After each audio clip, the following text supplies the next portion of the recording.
Hey everybody, how are we doing? How is this beautiful, sold out house doing? Thank you guys so much for coming out tonight. This is Awkward Teenage Years. Just real quick, by a round of applause, who here has been to Awkward Teenage Years before? Okay, a handful. How many of you, this is your first time at Awkward Teenage Years? This show's gonna rock. Okay, so for those of you who are new here, this is a storytelling show, a live storytelling show. The only theme of the night is that we are covering stories from everyone's teen years, their middle school or high school years. You're gonna see the lovely storytellers sitting to either side of me take the stage and share deeply embarrassing personal stories. Stories about, taking the test, asking that girl out, learning to drive, learning to drink, and most importantly, coming of age. That is the big theme here tonight, and we so appreciate that you guys can be here. Just real quick, bathrooms are down that hall over here. If you gotta get up and go, that's fine. Just try to wait until I'm up here. Disrespect me all you want to, but try to give our storytellers the respect they deserve for being here. I'm gonna just give you guys a quick little story to start off while our latecomers come, really quick, because we do have to get out of here at the end. But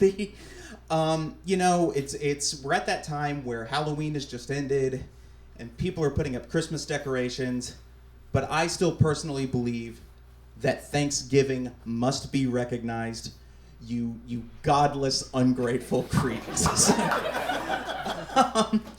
And when I think about gratitude, when I think about things that I was thankful for my teenage years, I think about, oh hey guys, yeah, come on in. We got open seats scattered about. Feel free. But anyway, when I think about things I was thankful for my teen years, I think about a lot of teachers I have. Do we have any teachers in the audience tonight? One! Hey! I was taking a big swing and you guys showed up. That's awesome. I think of it. One teacher in particular I think about a lot was my middle school and high school choir teacher, Miss Hughes. I'm from Gardendale, Alabama. Miss Hughes was like, hey, there we go. Miss Hughes was a big, she was a perfect teacher. She got to know you. She got to know your family. She got to meet you where you were personally and was really invested in all of her students. And I think of this one time that she really instilled a lot of confidence in me. I don't know if you can tell by how this is going so far, but I was not cool. I was definitely a nerdy kid, a theater kid specifically. I liked Broadway. I liked listening to show tunes, much to my parents and everyone around me's chagrin. And, every year the choir would do this concert where not only would we sing what we had been working on that semester, but certain students would get the chance to do solos if they wanted to. And so one year I thought about singing the song On the Street Where You Live from My Fair Lady. Classic old school Broadway, your grandmother loves it. But I told that to my dad one day, and my dad very earnestly just looks at me and goes, Grant, have you ever thought about singing something that isn't Broadway? Now, Dad was asking that just from a genuinely curious, inquisitive place.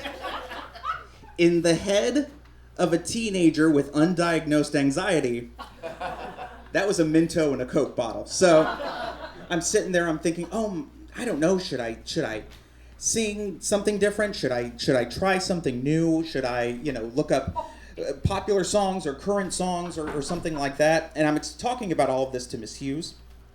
And at one point she stops me and she goes, is that song the song you want to sing? And without thinking, I go, yes. And she goes, well, then sing it. Never let anyone make you feel bad about what you want to do, especially if you're passionate about it. And I took that to heart, and I proceeded to go into my adulthood continuing to not be cool, but being very happy and passionate and confident about what I do. So please give a round of applause for the teachers who stick up for the dorks and the dweebs and give them the confidence they need.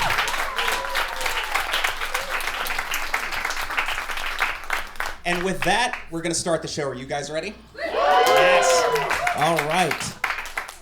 As I whip out my hastily jotted down hosting notes, our first storyteller recently made her international debut this year with her solo show, All That Jazz, at the Edinburgh Fringe Festival.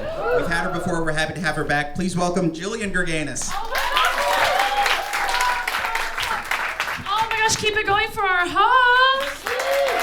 Oh my gosh, I must move. I must be mobile. How's everyone doing Wednesday night? Okay, polarizing, but okay, Zoran? Absolutely. Oh my gosh, you guys, my name is Gillian. Okay, I call all my fans Gillionaires. Can I hear my Gillionaires go crazy? Oh my gosh, that's me. Okay, it's giving Otterbox. Stop. It's giving life proof. Okay. You guys, my name is Gillian. You guys are Gillionaires. So it's true, I just went to the Edinburgh Fringe Festival. There's you gotta roll your R's when you say that one. It was just in Scotland. It was so fun. And when I was doing my solo show, I had to tech it, of course, and the guy who was running my tech for my show had this super, super thick, accent. He was from Glasgow, really could not understand a word he said. He was so sweet. His name was Grant. And the whole time we were teching the show, he was obsessed with me, as everyone is, okay? And he was like, wow, you're really metal. And I was like, oh my gosh, I'm so metal. I'm so metal. I'm so rock and roll, obviously. He was like, you're really metal. You're really, really metal. And I was like, wow, this is so cool. So when we were done teching the show, I was like, thank you, Grant, so much. You're really metal. And he was like, what? And I was like, the thing you were calling me all day today, metal. And he was like, I was calling you mental. Which is also amazing. Also amazing. But that's not all, folks, I have to tell you. Did you know that, again, I'm Gillian, I'm mental, you're Gillionaires. I am also a triple threat, okay? I'm a triple threat. I can sing, I can act, and when I was 12, my soccer coach told me I had birthing hips. Oh my gosh! And he's here tonight! No, I wish. Okay, so let's go through everything again. Okay, mental, Gillionaires, birthing hips. Okay, great. But I'm a triple threat, and something that every triple threat has to do is get a theater degree. Oh my gosh! You can smell it on a person when they have a theater degree, so I had to do that. I'm from the South, I'm from North Carolina. In Scotland, I had to keep on being I'm from the South in America, but people kept on thinking I meant Encanto, and I was like, no, bless your heart. So when I wanted to get my theater degree, I was like, okay, this will solve everything. I'm gonna get my big break. And when you want to be a star in your theater department at college, you audition for the whole season one time, for all the plays, all the musicals, all the plays that are a woman complaining in a living room, which is my niche. But so what you have to do is you have to prepare a song and a monologue, and you have to have a really nice outfit. You have to have something that makes you stand out. And so what I wear to make myself stand out, not just a chunky necklace, I wore a beret. Okay, incredible, right? You can picture it now. I wore a beret. I also wore this outfit that made me look like I worked part-time at a jewelry store growing up, because I worked part-time at a jewelry store growing up. Thank you. I absolutely did. But so I have my song. I even do this really, really specific monologue from this really, really specific website called Monologues for Women. Again, it's just a nameless woman complaining in a living room. But so I do it, and it's incredible, and I can't wait to see what I'm going to be cast in. The musical that year was Spamela. I know what you're thinking. Lady of the Lake. I know. I could have been amazing. So I audition, beret on, goes super, super well. And the next day, I look at the cast list, and what do I see? My name, not on it. Boo! Boo, boo, boo. Gillionaires, I know, how could this happen? I know, I'm a triple threat without a stage. Carry the one. What's going on? So I go back to my dorm room. I have a roommate with a very, very boring name, a keychain name, rather. I'm so sorry. But a name you can find on a keychain. I'm so sorry. I'm Gillian with a G. Literally kill me. Okay. But her name is Megan. Oh my gosh, Megan had this something I want so badly. She had a hot boyfriend, which is something I need all the time. She had a hot boyfriend, and he wasn't just hot for no reason. He was a cyclist. I know, not vroom vroom, ding ding. He would, oh my gosh, he would bike 60 miles a day. He was sponsored by Cliff Bars. We always had Cliff Bars in the dorm, crumbs everywhere. But I'm telling you, when I didn't get cast, I just wanted to sit in my twin XL bed, okay, twin XL. Okay, I'm 5'10", that's the same height as Megan Thee Stallion. I loved a twin XL bed. I just wanted to watch How I Met Your Mother all day. Incredible show, horrible ending, talk to me after. But I loved How I Met Your Mother. And the thing is, the Megan would get swept away by her hot ding-ding boyfriend every weekend. So he'd come and take her away. I do my How I Met Your Mother. But then one day the hot boyfriend comes back and he goes, oh, Gillian, I finally remember who you remind me of. And I know, I'm like, this ought to be good. Or it could put me on suicide watch. Okay, guess which one? He goes, you remind me of the grandparents from Charlie and the Chocolate Factory. Because I've never seen you out of bed. I know, it was suicide watch. No, it's okay. So I'm just kind of so ever since then I'm like, gotta get out of bed, I'm like, would Grandpa Joe do this, Okay, didn't say dance and triple the didn't say dance. But I just kind of like Charlie Brown are on campus. I'm just like, and then one day, will she trip over it? No, she won't. One day I see a sign. It's a literal sign, okay? It's a sign on campus, and it's like, do you want an on-campus job? I'm like, oh my gosh! And it says, do you love talking to people? Oh my gosh, Exhibit A, talking to people, monetizing it, Capricorn Moon, Capricorn Rising, money, okay? Talk to me after. Here's the thing, it is a job I look further in. You guys are like, how does this girl do it? I look further. This is a job for the telefund office. Okay, does this ring any bells? This is the people who call you, they love me, okay. This is the people who call you after you graduate, and they're like, hey, remember that time you gave us like $400,000? Like, well, we need it again during dinner right now. It's horrible, but I was like, okay, I'm gonna do this. I have the interview, it's super, super easy. They're like, have you ever talked to anyone on the phone before? And I'm like, yes. And they're like, you're hired. You guys got the job. I got the job. I know I'm a triple threat with kind of a stage.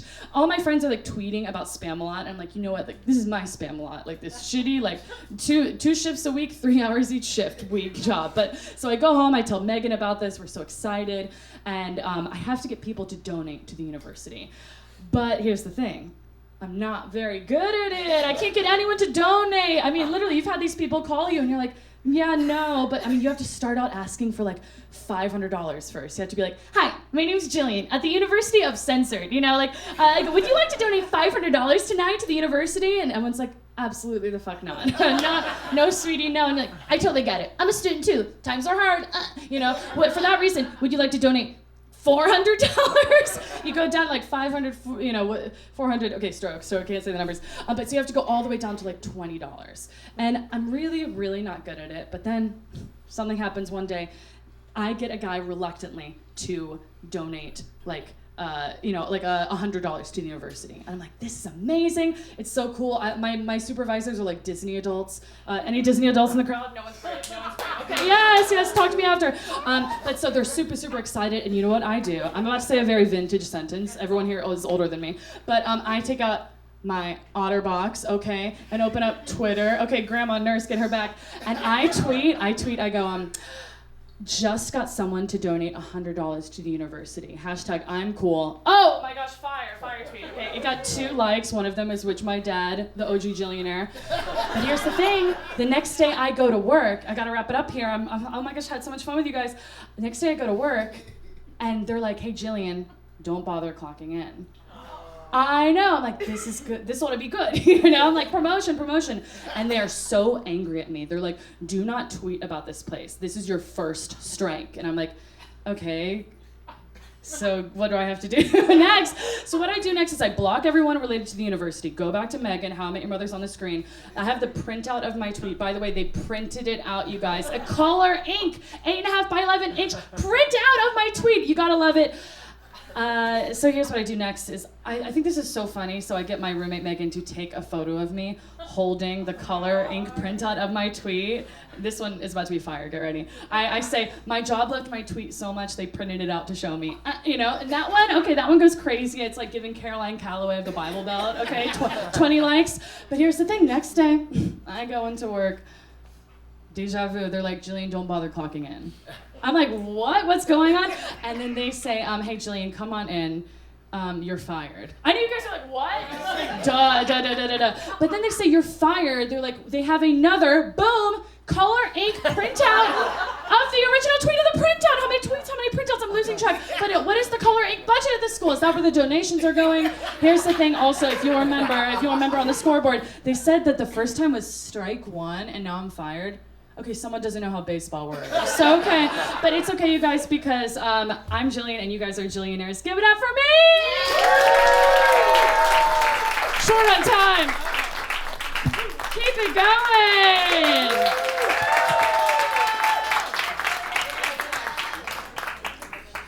The show is now open. Oh my God! I still occasionally get those phone calls from students at my alma mater, being like, "Hey, just want to check, is your address currently up to date? When's the last time you done it?" And I just feel so bad for them just because I'm like, "Look, I know I'll indulge you with a conversation, but I'm just gonna bullshit you to end this really, really quick." One more time for Gillian. All right, our next storyteller is a first-time storyteller who's with us tonight. She has only once in her life managed to take a non-awkward school photo. It is not the photo you are about to see. Please welcome Katie Nelson-Croner.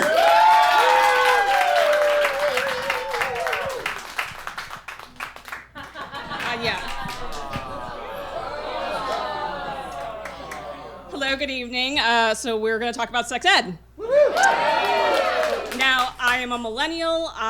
This story takes place in 1997. I am 13, and even in my liberal Northern California public school, our sex education is, pretty lacking. It's very puberty focused, very abstinence only, but the best sex ed I ever received was actually through my church. Now, when I say church and sex ed, I am sure you are conjuring up images of abstinence pledges, purity rings. I did not go to that kind of church. I attended growing up, a Unitarian Universalist church. If you are unfamiliar with Unitarian Universalism, it is an extremely liberal and progressive religion that basically has no rules. We have a set of principles and values based on love that we guide our faith, and you could describe it as a support group for people with their own beliefs, or a group of people all walking their own paths together. And we are very big on sex education, and not just in your teen years. I actually learned how babies were made at church in kindergarten. It was, of course, the one day I decided to bring a friend with me to church. Her mother was not happy. We did not have any play dates for a while. Now, at the time I took it, the program for teenagers was called About Your Sexuality, or AYS. It was created in the 70s, and it was comprehensive, to say the least.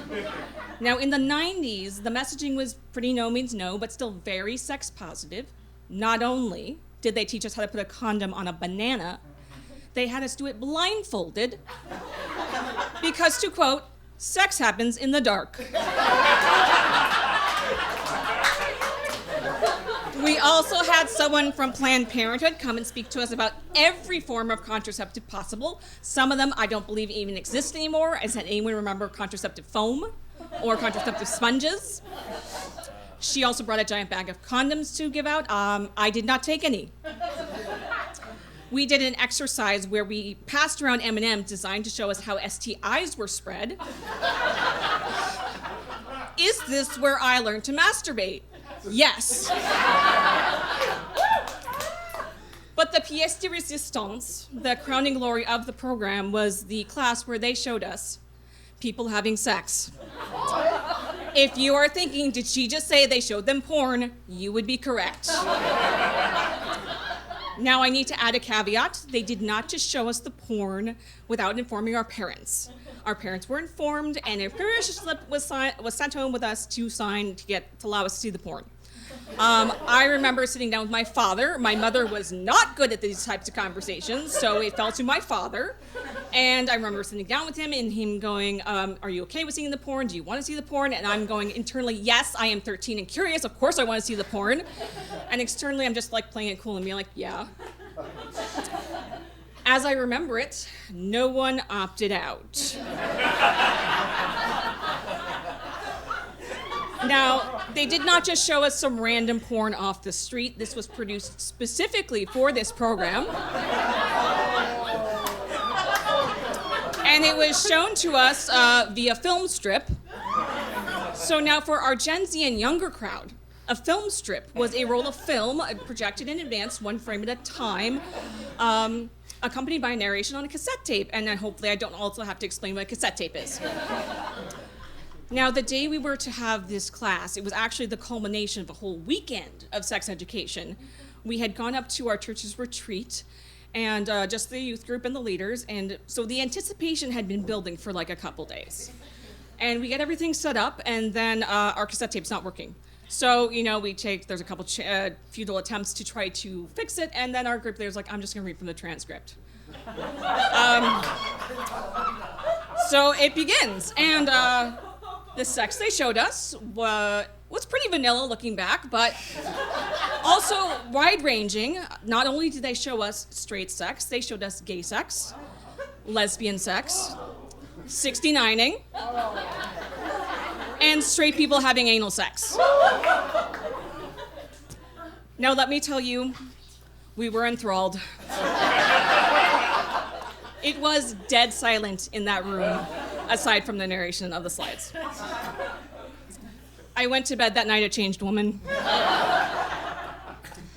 Now, I am sure we had some sort of post-class discussion about what we just saw. I do not remember it. I do remember, however, us making the joke over the next couple of weeks. Oh, hey, maybe we should do that class again, right? We should totally do that class again, huh? That would be a really fun class. We should do that again, yeah. And personally, my mind was pretty blown. I was 13, and this is 1997, so it's the age of dial-up and chat rooms. Internet porn is in its infancy, and I, nerd that I was, would not have even thought to go looking for it. I mean, we see the photo, right? That kid is not looking for naked people on the internet. That kid is reading Jane Austen, watching Star Trek Voyager, and going to circus camp. Now, I was a late bloomer, so it was years before I was able to put most of what I learned into action. But when I did, boy, was I prepared.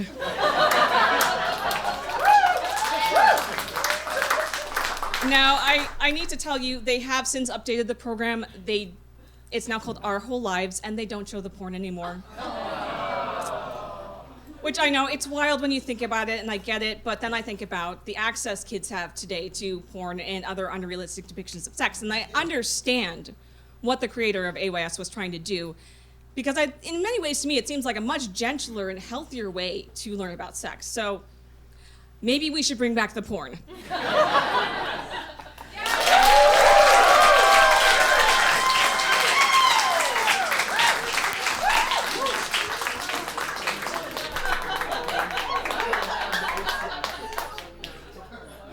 I was raised Southern Baptist, and I fucking missed out. It only would have changed everything! One more time for Katie. First time storyteller. Oh my God. Oh, I'm gonna be, wow. Okay. We gotta keep it going. Our next storyteller is a returning guest as well. He's an engineer and a serial hobbyist, having dabbled in cooking, piano, improv, many sports, more recently surfing and swimming, and is now on a journey to practice the craft of storytelling. Please welcome Ahmed Abdalla. Yeah. Hey everyone, thank you for coming out tonight. That's me. I didn't even say anything. Okay. So this story takes place in Erie, Pennsylvania, which is a town 2 hours north of Pittsburgh. It's during the summer after senior year, so it's July, and I'm riding my brand new bike, going down the street as fast as I can, and I'm having a great time. Behind me are my friends Lyric and Tony, and Lyric just gave me this bike. Technically, it's not a new bike, it's Lyric's old bike, but it's new to me, so I'm having a great time. And I realize I'm getting ahead of Tony and Lyric, and they're far behind me, and I want to ride with them. So I slow down and I start to make a turn. But it's a road bike, it's a fast bike, it's a light bike, and I'm turning way too fast. And I realize I can't make the turning radius that I want to make. And at this point in the ride, I'm in front of this park called Frontier Park. It's a park that's about 3 times the size of Fort Greene Park here in New York. So making the turn is happening way too fast. This bike is new. I can't hit the angle I want, and there's a parked car in front of me, but I can't go straight because I'll hit the car. So I slam the brakes, Nothing happens. Boom, I slam the car. I hit the driver's seat, skid along the driver's seat, break the mirror, and I'm just like stunned. Whoa, what just happened? And you have to realize, look, I'm a good kid. Like, I didn't really mess up or mess things up. So this was like huge, like what just happened? I pressed the brakes, nothing happened. Later on, Lyric would tell me that he took the brakes off for his new bike. But I didn't know that then, so I'm kind of confused, right? So while this is happening, I hear Tony and Lyric saying, run, run! And I just grab the bike and take off. I go down the block as fast as I can, and I get about 2 blocks away, and then I really just kind of have a moment and I think, this isn't right. Like I messed up someone's car, it's not right. I look at the sky and I'm like, God's not gonna be happy about this. So I slow down, I tell Tony and Lyric I'm gonna snitch on myself. And they're like, they're gonna call the police, da da da. But they don't like put up too much of a fuss, they let me do it. So we ride back to the parking lot and we look around for whose car this is, nobody claims it. Somebody says the owners might be deep into the park. And we say, okay, I leave them my cell phone number on the windshield and I go home. And of course, I'm like stressed out. I'm like anxious, like what just happened? I'm gonna have to pay for this car. Maybe they'll call the police. And at this point, I got 3 dilemmas on my hand. The first is I'm an immigrant and I'm on a visa. I don't have a green card and I'm not a U.S. citizen. And I remember filling out the immigration forms and they would say, did you ever get in trouble with the police or do you have this record? And if you're watching current events, you know what it's like to be an immigrant and have a police record. It's not a good thing. So I don't know what these things mean. At the same time, I'm supposed to start college in about a month, and I learned that because I don't have a green card or citizenship, I don't get financial aid. I can't get loans, I can't get scholarships, I can't get merit-based scholarships, need-based scholarships, so I kind of need every single dollar that I have. And at that point, I'd been working at Little Caesars Pizza Shop making the $5 hot and readies. And after 2 years of working, I saved $1,500. Wow. That's a lot of money. And of course, I need to tell my parents. My parents are disciplinaires, they're very strict. There's like, when you talk to them, it's like, don't bring us trouble, don't cause problems. And so I'm like, God, I gotta have this conversation. I get a call when I get home and somebody picks up on the other line and says, hey, I'm the boyfriend of so-and-so. We saw that you left a note that you hit my girlfriend's car and you broke the mirror, dented the door. And we're really bummed to see this, but thank you for leaving a note for a way to get a hold of you. Now we can file an insurance claim and have the insurance assign an auto body shop. And that would require a police report. I'm like, no police report, no police report. Like, okay, it just turns out to be that my girlfriend's uncle owns a car repair shop, and he can get the car fixed at a much cheaper rate than any insurance claim place. I'm like, great, yeah, take us to the uncle, let's do this. And so it's like, okay, we'll take it tomorrow, we'll let you know how much it costs. And I'm waiting, and later that day, I'm like, how am I going to tell my parents to get home? My dad gets home from work. I wait until the end of the night, right before they're about to sleep, and I go into their room. It's literally past 11 p.m. I go into their room, and I say, hey, today I hit a car, and I messed it up, and it's going to cost a lot of money, and da-da-da. And I'm expecting to get yelled at or something even worse, because this is by far the worst thing I've done. And they're like, oh, no problem. We're glad you're okay. I'm like, what? It was really shocking to me. And then they're like, well, at least you didn't try to run away. I'm right about that. So that was like a huge relief because I thought that's not how I thought they would take to it. Okay, so the next day, they take it to the shop. The guy says because it's a crease, not a dent, it'll take some time to figure out if it gets fixed because you can pop a dent, you can't pop a crease.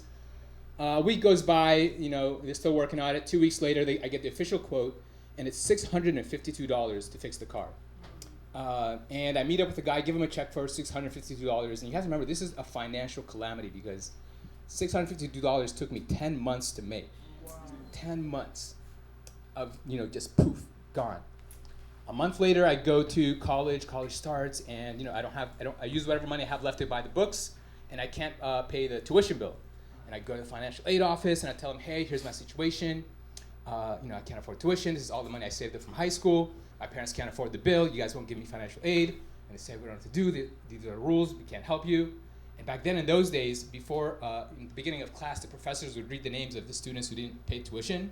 So every day, like, my name was getting called, like, so you got to go pay your tuition bill. Yeah, about that. Finally, my dad says, don't worry, I'll open a credit card. We'll pay your tuition bill on this credit card. My dad opened the credit card. We'll pay the first semester. I'm working at the pizza shop. I'm going to classes. Second semester starts. I use whatever money I saved up, I buy the books, and same thing, I can't pay the tuition bill. So I go to the financial aid office, I'm like, hey, you guys won't let me fill out the FAFSA, you won't give me any money, you won't give me any scholarships, I've got A's and B's this first semester, we gotta do something. And so, well, these are the rules, I don't know what to do. I go back every single week, I don't know what to do either, I don't have the money. And then finally, the head of financial aid sets me up with a meeting with the chancellor. So I get lunch with the chancellor, who says, tell me, what's your situation? And I tell him, here's my immigration status, here's my financial status, here are my grades, I don't know what to do, they won't help me out. He says, okay, let me look into this. So, 2 weeks later, 2 weeks go by, he calls me down into the financial aid office, and the head of financial aid, Jane Brady, she says, congratulations, we've created this thing called the Chancellor's Scholarship, and it's only going to you, and it doesn't require you to be a U.S. citizen or green card holder, and it pays all of tuition. I'm like, and I got this scholarship for the next 3 years, and I'm just like, oh, this is crazy, right? And as I think about this story, and I'm like, when I think of the bike accident and almost trying to run away, and I think of getting this scholarship, I'm basically going from like financial ruin to financial glory. And really, I think of it as the beginning of life trying to teach me that, don't take the lows too seriously, don't take the highs too seriously. No matter how the day goes, the night always comes. Thank you.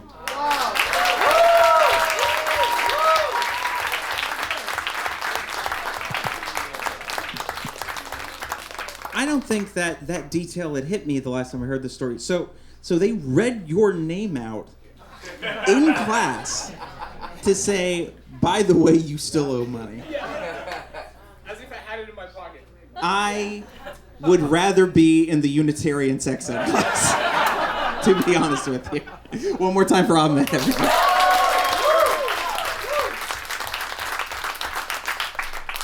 I'm sorry for screaming at you guys earlier.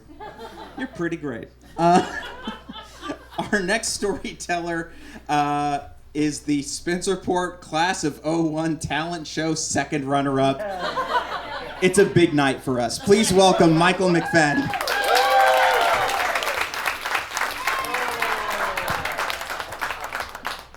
Yeah, look at that.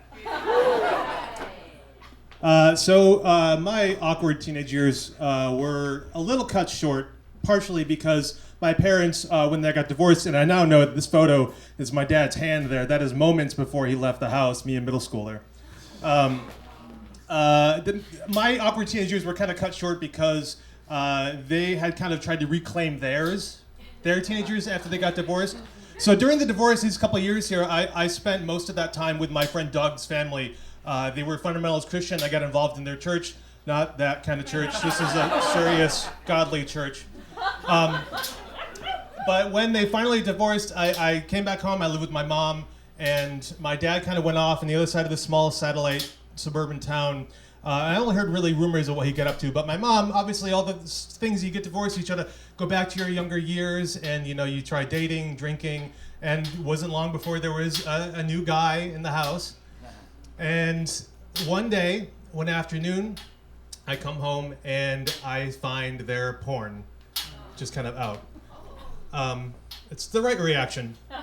Unfortunately, this wasn't like their porn, this was porn of them that they made.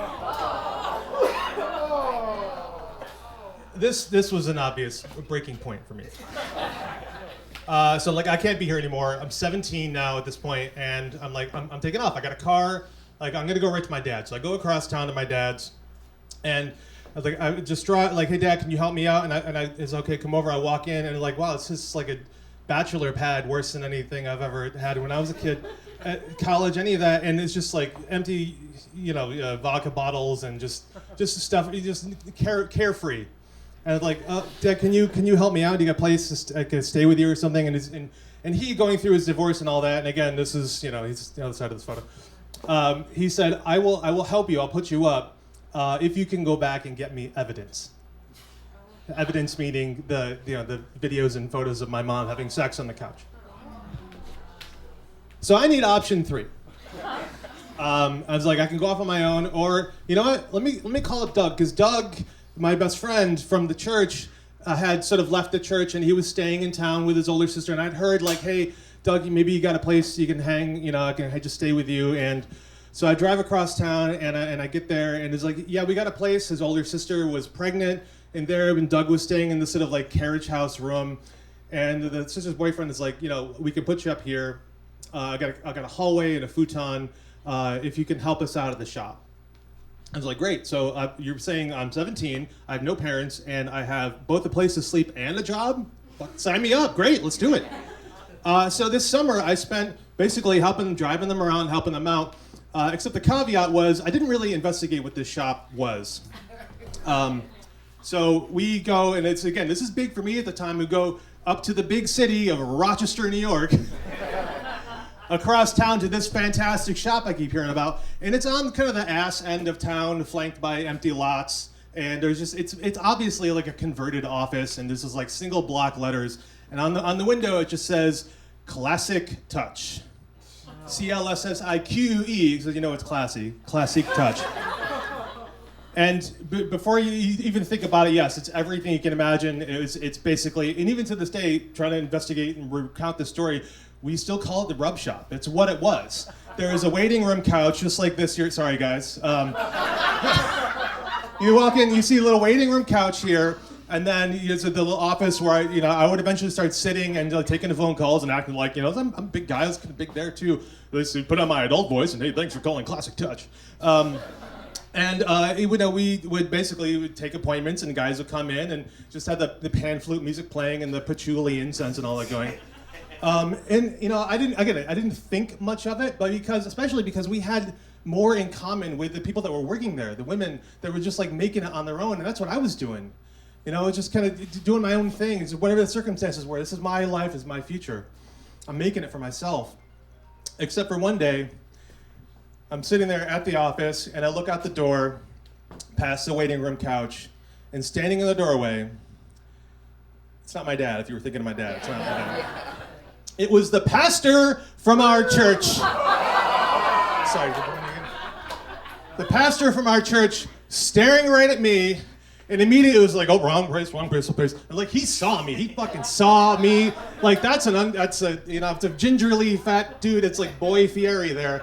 Like, it's unforgettable. Like, so he walks out immediately. Like, I don't know what I see, but it's like my mom having sex. Like, you saw it, but you gotta, So I looked down at the sheet, and it's like, there it is. There's the comically ironic name that I shouldn't say because he's a nice family.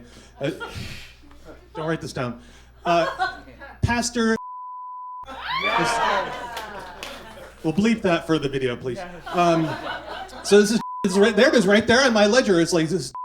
So first thing I do is I call up Doug and Doug, there's something, I don't know what's gonna happen. And Doug, who was dating one of the people working there at this point, was like, oh wow, okay, we don't know. Like the paranoia starts to set in, and over the course of this next 2 hours. The girl that he was dating fled because she was spooked by it and she thought it was going to get blown in because she was wanted in another state. She was also underage. His older sister, who was pregnant's boyfriend, was cheating on him with that girl. And so I get Doug back to the house, and Doug's like, shit's going to go down. Before anything else happens, I got to go hide his gun. I'm like, wait a minute, gun? No, I'm panicking. Like, I'm not ready for any of this. Like I thought I was, and it just hit me so fast. And the pregnant older sister comes in, and we're all, and I didn't tell them this at the time, but fortunately now I'm the one that called the police on all this. The place did get busted. It was actually for drugs. It wasn't because I saw the pastor. And so the police stop a fight between Doug and the other guys, and they put him in the cop car, and he's sitting there. And they just kind of break everything up, and then the three of us are standing there, like the reformed Christian people, not knowing what to do, and like, well, I guess I could just go home. I don't know where else to go, what else to do. And Doug and his sister was like, yeah, we'll just stay here and figure it out. And Doug's sister was like, yeah, once the baby is here, we can go back to working out of the house. And again, hits you too fast, you don't realize it. So I start to drive away, like, wait a minute, they were working out of the house, and I slept on the couch that whole summer. So I left my house where my mom had sex on the couch to go spend all summer where strangers had sex on the couch. So I drive right past my dad's place because the person who would eventually become my stepmother that he was seeing was a police officer, a local cop, and was an undercover prostitute. And B, does not know any of this story to this day. So she's watching. Hi, Cindy too. Yeah, he was that kind of dad. He's just like, let me find a younger Cindy. So I go right back to my mom's house, and like I had to be honest with her. Like, hey, this is what happened. This is everything. And she was like, while you were gone, the guy that I was seeing, he duped me. He scammed her out a bunch of money, stole a bunch of her stuff. And we're like, wow, first time we were honest with each other, and from then on out, we were kind of friends. We kind of looked after each other, because if the alternative was pretending or, trying to relive your youth or, just, yeah, we were okay. And I promised her I wouldn't tell the story until she passed. But now that I am old enough and I'm in that same place, I'm okay. And those are the years I don't have to worry about trying to get back. Thank you.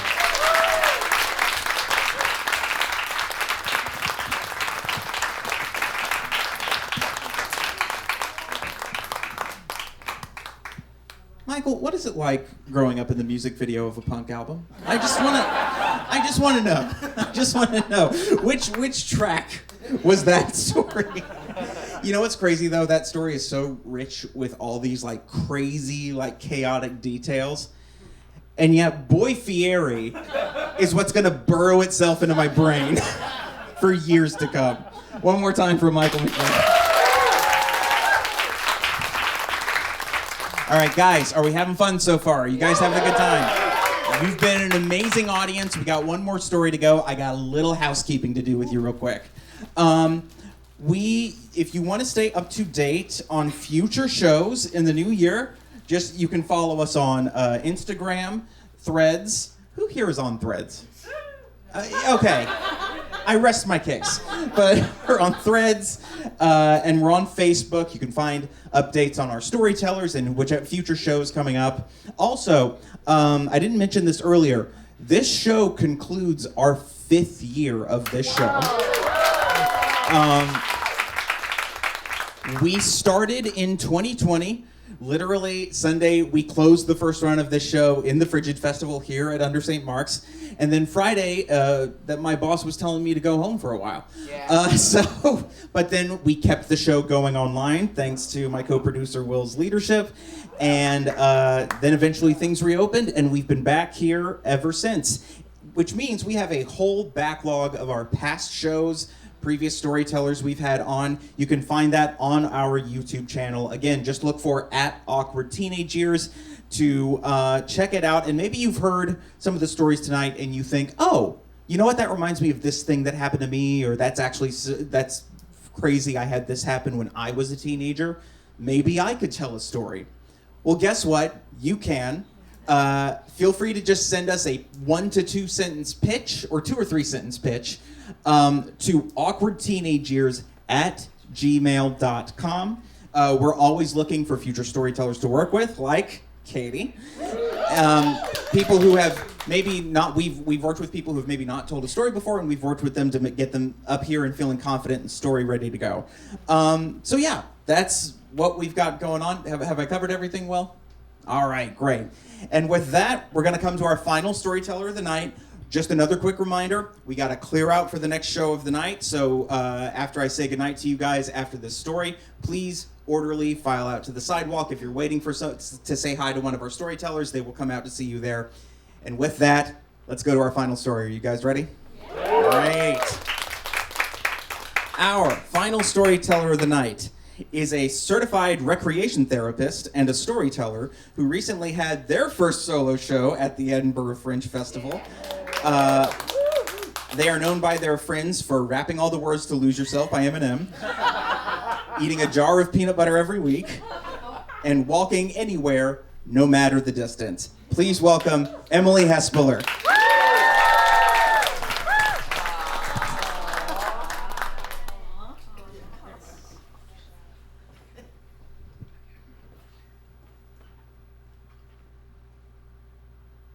So I guess we're in this closet together?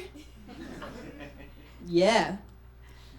And I think we're supposed to do that thing. You know what I'm talking about? That thing? Kiss?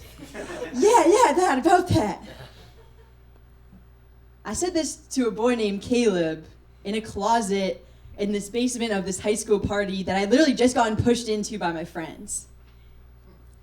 If this were like an 80s rom-com movie, this would probably be like my like quintessential like first kiss moment.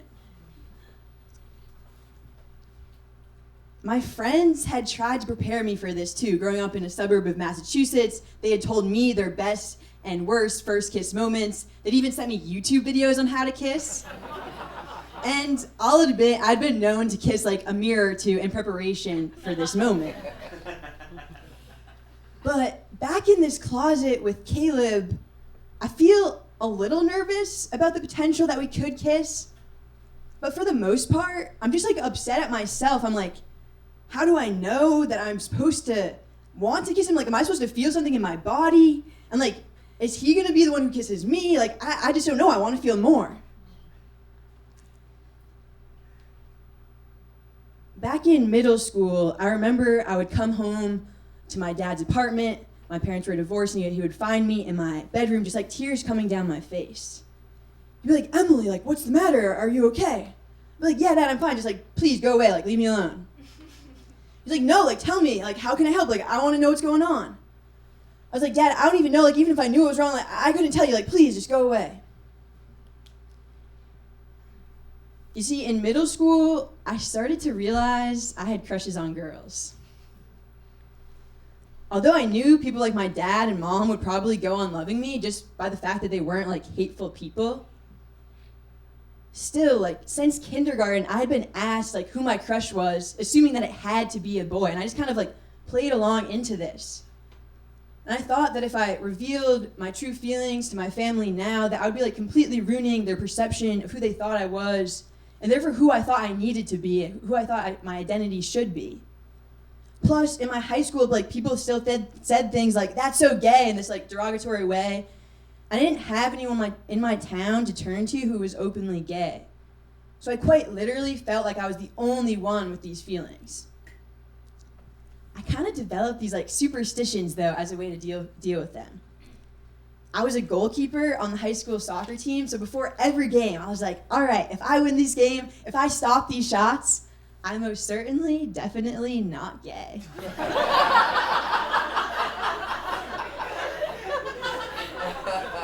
It's true, and I also had a magic 8-ball that I loved to ask all sorts of questions. And one of the questions I asked it was, am I gay? And I would like shake it, shake it, shake it, and I was like hoping for a definitive, no, you are not gay, or at the least, reply hazy, ask again later. And with the little religious background that I had, I would pray to God before night, every night before bed, and I'd be like, please God, like, don't let me be a lesbian, like, I can't be a lesbian, like, please, please, please. I pushed these feelings down so much so that I was in this closet with this boy. I didn't think of them as a reason why I, like, might not want to kiss him. And Caleb was, like, this super sweet guy, like, known for his, like, big smile and just being, like, super nice. And as I'm in this closet with him, I just tell him, like, truthfully, like, yeah, like, I don't really know how to kiss. I don't really know how to do that. He's like, it's easy. Like, all you got to do is put your lips together. I'm like, this? He's like, more like this. I'm like, all right. And so we kiss. And I feel like I've just eaten, like, a plain peanut butter sandwich. Like, it's okay, it's passable, but it's clearly missing, like, a key ingredient. I get out of the closet, I find my friends, they're like, how was it? How was it? I was like, you know, it was okay, a little awkward, but I did. They're like, all right, like, there you go. We kind of, like, high-five each other. But I carry these feelings with me as I go to college. I enter my freshman year at this small school in New Hampshire, and I'm on the soccer team, and literally 2 of the 3 coaches are lesbians. And I'm like, that's great for them, but, like, that's not for me. I just, like, follow along with what I see these other girls doing. I go to parties and I have these, like, dance floor makeouts with guys, and I'm like, this is fun, but, like, when's this kiss gonna end? I transfer schools my sophomore year, and I go to a bigger school in Massachusetts with even more representation. I see these like openly gay couples and these people living these queer lifestyles who are seemingly like happy and confident in themselves. I'm like, why am I still hiding this part of myself? Around this time, I find out that a good friend of my roommate's is bi. And we have a couple classes together, and we like start texting and hang out a little bit, and I start to develop this little crush on her. One night, I'm at this like outdoor party with her and some other friends, and I make it my mission in my head that like something is gonna happen between me and her. Her name also, ironically, happens to be Emily. And I remember at this party, we're like sitting all around in this grassy area. She's on my left, and these other strangers and friends in front of us, and I'm just hyper aware of all these people. And again, I want something to happen between me and her, but at the same time, I just like have all these feelings of like, what if she doesn't really like me like that? What if she's just being nice to me? And like, I have like 19 years of this like shame built out of pushing down these feelings. But I just like tell them, and I start to feel this like heat in my face and these like heaviness in my ears. But I tell myself, if I don't say anything now, I'm just gonna be living this lie forever. And I wanna know like what this feels like, what this part of myself feels like. And so I just tell myself in my head, like, just do it, Emily. And we kiss. And I feel her soft lips, and I hear her breathing. And every time we pull away from the kiss, I see her smiling at me, as I'm so aware that I'm just like beaming back at her. And I don't want the kissing to end, I just want to be close to her.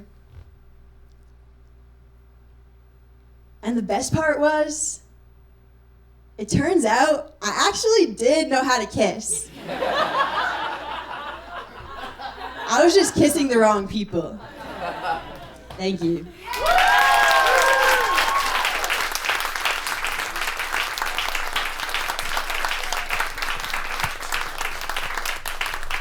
Oh my God. Okay, so a little behind the scenes here. We do try to, the week of the show, have a little Zoom rehearsal for everyone to run through their stories and get feedback and everything. And I'll be honest, no, it's okay. The first time I heard the peanut butter sandwich line, I will be honest, I had a moment where I was like, what the fuck was wrong with this dude's mouth? His mouth had the texture of a peanut butter sandwich? That can only help or hurt, right? I'm done. One more time for Emily, everybody. Guys, that is our show. You've been an amazing audience. Give it up one more time for Gillian, Michael, for Katie, for Emily, for Ahmed. Give it up for Lauren, our tech wizard in the booth. Happy birthday, Lauren. And give it up for the amazing staff here at Frigid. You guys have been great. Our next show will be in the new year, in January of 2026. Follow us on social media to check out those details. Once again, make your way out to the sidewalk and we'll meet you out there. Thank you so much, guys.